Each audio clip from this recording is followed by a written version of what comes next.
Résumons maintenant la méthodologie que nous vous conseillons de suivre lorsque vous souhaitez créer une méthode. Le tout premier aspect est de se focaliser d'abord sur ce que doit faire la méthode, c'est-à-dire sur le quoi et non pas sur comment faire ce que doit faire la méthode. Donc bien se préoccuper sur qu'est-ce que doit faire la méthode et en particulier éviter que la méthode fasse des effets qui ne sont pas désirés, ce que l'on appelle des effets de bord. Comme nous avions vu dans la vidéo sur les entêtes des méthodes avec l'exemple de la méthode racine carrée, SQRT. La première étape est donc de se focaliser sur le quoi plutôt que de mettre en avant le comment. Une fois que ceci est clair, vous pouvez alors passer à la deuxième étape qui est qu'est-ce que doit recevoir la méthode du reste du programme pour pouvoir fonctionner, pour pouvoir faire ce qu'elle a à faire. Par exemple, si la méthode s'appelle f et que je fais un appel ici, qu'est-ce que le reste du programme doit passer à cette méthode pour pouvoir fonctionner. Troisième étape, vous demandez quel est le type de retour, qu'est-ce que retourne la méthode au reste du programme. Et pour ça, posez-vous la question, est-ce que ça a un sens d'écrire un appel comme ceci, z égale f, f étant le nom de la méthode, est-ce que ça a un sens d'écrire z égale f de quelque chose? Si ça a un sens, alors le type de retour, ça sera le type de z. Par exemple, écrire z égale sqrt de 2, ça a un sens, et donc le type de retour de la méthode sqrt, ici, doit être le même que le type de z dans cet appel, ça serait donc typiquement un double. Si ça n'a pas de sens d'écrire z égale appel de la méthode, alors la méthode ne doit rien retourner et donc son type de retour, entre guillemets, serait le type void. Ensuite, quatrième étape, maintenant et seulement maintenant, vous devez vous préoccuper du comment. Comment j'écris le code, comment je construis cette valeur de retour que la méthode doit retourner au reste du programme. Prenons maintenant un exemple concret. Supposons que l'on veuille par exemple créer une méthode qui demande un nombre à l'utilisateur et par exemple que ce nombre soit compris entre deux bornes. Donc on demanderait à l'utilisateur d'entrer un nombre entre 1 et 10.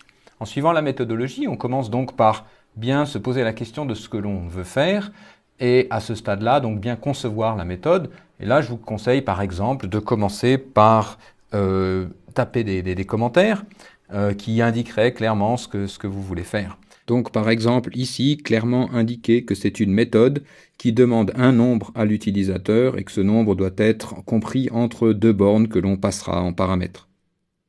À ce stade-là, on peut aussi commencer par fixer le nom, choisir le nom. Donc par exemple, le nom de la méthode pourrait être demander nombre.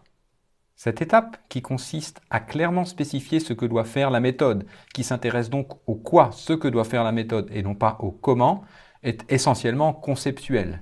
Mais elle est fondamentale pour le bon développement de la méthode, et donc elle n'est pas à négliger.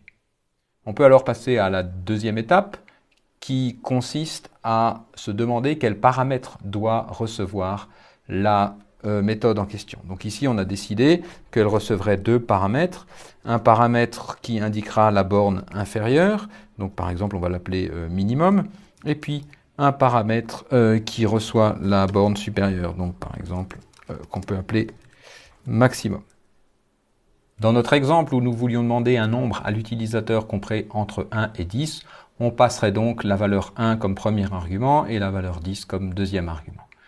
Une fois qu'on a terminé avec cette deuxième étape qui s'intéressait aux paramètres, on passe à la troisième étape qui se demande quel doit être le type de la valeur de retour de la méthode. Qu'est-ce que la méthode doit renvoyer au reste du programme.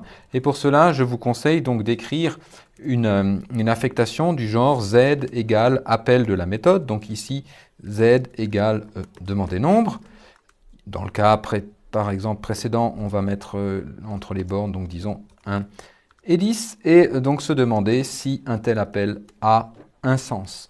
Ici, pour nous, clairement, un tel appel a un sens, et la valeur ici stockée dans Z serait celle que l'utilisateur nous aurait fournie. Et donc, quand un tel appel a un sens, à ce moment-là, le type de retour de la méthode, ici, est le type de Z dans une telle expression. Donc ici, on s'attend à avoir un double, donc le type de retour est double. Au niveau de ce cours, on n'oubliera pas de rajouter le mot-clé statique. Une fois qu'on a terminé avec cette troisième étape qui s'intéressait au type de retour de la méthode, maintenant et seulement maintenant, on va s'intéresser au comment. Comment la méthode doit travailler, comment elle doit faire ce qu'elle a à faire, c'est-à-dire uniquement maintenant, on va se préoccuper du corps de la méthode et donc ajouter ici un bloc, c'est-à-dire deux accolades pour pouvoir y mettre ce que la méthode doit faire, ici pour demander un nombre à l'utilisateur.